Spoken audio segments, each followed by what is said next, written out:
Baie welkom by vandag se begeleide gebed. Voor ons begin, kom ons word net 'n oomblik stil voor die Here. Ek wil vra, maak jou hande oop en jou oë toe en laat net daai gevoel van rustigheid en vrede oor jou spoel, terwyl ons die woord oordink. Ek lees vir ons in 1 Tessalonisense 5 vers 18. Wees in alles dankbaar, want dit is die wil van God in Christus Jesus oor julle. Hoor mooi wat sê die skrif. In alles dankbaar. Dit beteken dat selfs wanneer die lewe uitdagend of onseker is, kan ons steeds 'n gevoel van dankbaarheid hê, omdat God teenwoordig is. Nou, dankbaarheid verander nie altyd wat rondom ons gebeur nie, maar dit verander hoe ons God se teenwoordigheid in die oomblik beleef. Dit maak ons oë oop om sy trou, sy voorsiening en sy nabyheid raak te sien. En kom ons maak ons harte oop vir hierdie waarheid. Wanneer ons oor dankbaarheid praat, begin dit altyd by wie God is.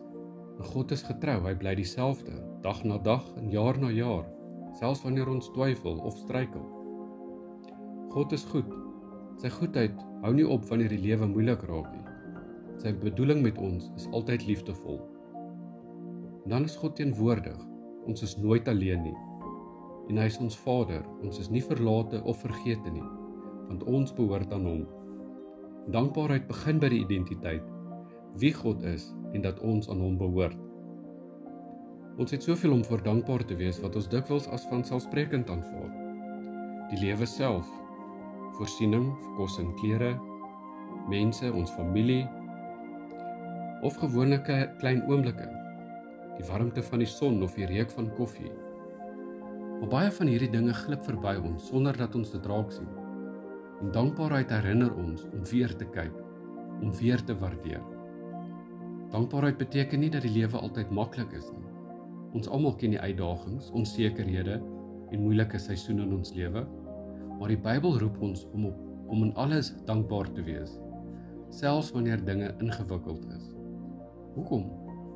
Omdat God ons dra wanneer ons swak voel, omdat hy ons verstaan, selfs wanneer die ander nie kan nie, omdat hy aan die werk is, selfs wanneer ons dit nie raak sien nie, omdat hy beloof dat hy alles in sy hand gebruik en laat meewerk ten goeie vir die wat hom liefhet, en omdat ons hoop verder strek as die huidige seisoen en gevoel.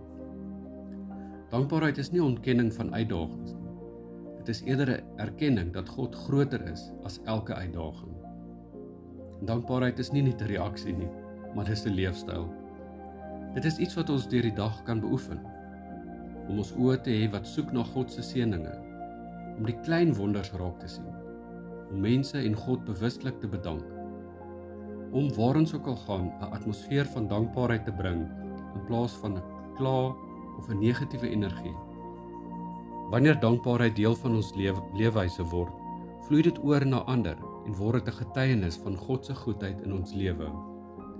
Dit vorm ons, dit verander ons, en dit wys vir die wêreld dat God nog steeds oorvloedig gee.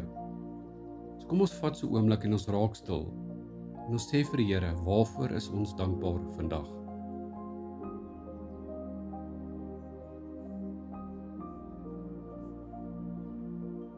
Kom ons bid saam. Ons hemelse Vader, ons sluit af met hierdie eenvoudige woorde vandag. Dankie. Dankie vir wie U is. Dankie vir wat U vir my doen. Dankie vir wat U gaan doen. Here, mag dankbaarheid vandag in ons harte groei en 'n vrug dra.